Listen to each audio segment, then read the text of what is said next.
नमस्कार, मैं साक्षी। स्वागत है आपका हमारे चैनल पर। ग्रेटर नोएडा का गांव पल्ला इन दिनों सुर्खियों में है। वजह सिर्फ जिंदा जलाकर मारी गई निक्की से जुड़ा दर्दनाक मामला ही नहीं, बल्कि उसके बड़े भाई रोहित की पत्नी मीनाक्षी भाटी के खुलासे से भी। मीनाक्षी का दावा है कि उनकी शादी महज दहेज के नाम पर टूटी और सालों तक उन्हें प्रताड़ना झेलनी पड़ी।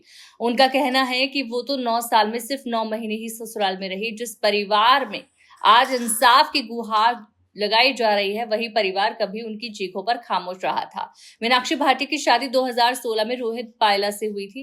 वो बताती हैं कि मेरी शादी को 9 साल हो गए, लेकिन इन 9 सालों में मैं मुश्किल से 9 महीने ही ससुराल में रही। शुरुआत में ही दहेज को लेकर विवाद रहा। शादी में पापा ने सियाज गाड़ी दी थी, लेकिन ससुराल वालों ने कहा गाड़ी खराब है, बेटे का एक्सीडेंट करवा दिया। एक हफ्ते में गाड़ी छीन ली। उसके बाद रोजाना ताने, मारपीट और अपमान शुरू हुआ। मेरे पिता ने 20 तोला सोना दिया था। उन लोगों ने सप्ताह भर बाद ही कार बेच दी। मीनाक्षी का आरोप है कि उनकी सास दोनों ननद तक उन्हें बाल पकड़कर घसीटती थी। मीनाक्षी कहती है कि फर्क सिर्फ इतना रहा कि निक्की की मौत हो गई और मैं जिंदा हूँ। बस मेरी सासें बची हैं, वरना हालात एक जैसे हैं। मीनाक्षी का कहना है कि दोनों बहनें कहती थी कि अपने घर चली जाओ और भाई की दूसरी शादी करा लेंगे। मीनाक्षी का कहना है कि शादी को लेकर पंचायतें भी हुई। लगभग 100 पंचायतें बैठी। हर बार यही कहा जाता था, यहाँ से निकल जाओ, मेरा बेटा जो करेगा वही सही है। एक बार तो गोली तक चला दी थी मेरे पति ने। 2018 में मीनाक्षी ने रोहित के खिलाफ दहेज प्रताड़ना का केस भी डाला, लेकिन दबाव और समझौते की राजनीति के चलते 2020 में केस वापस लेना पड़ा। उनके पिता की मौत उसी साल हुई। बात करते करते मीनाक्षी की आंखें भर आईं।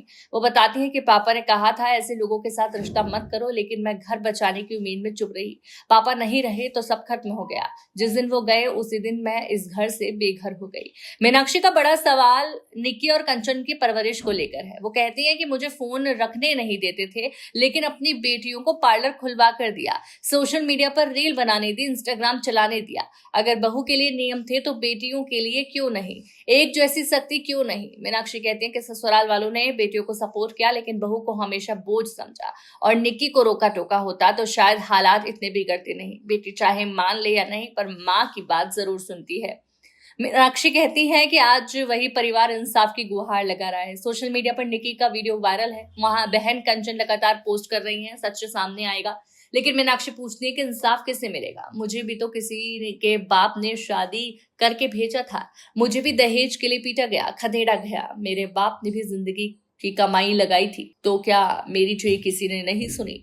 अब जो अपनी बेटी के लिए इंसाफ मांग रहे हैं, क्या उन्होंने कभी बहू को इंसाफ दिया?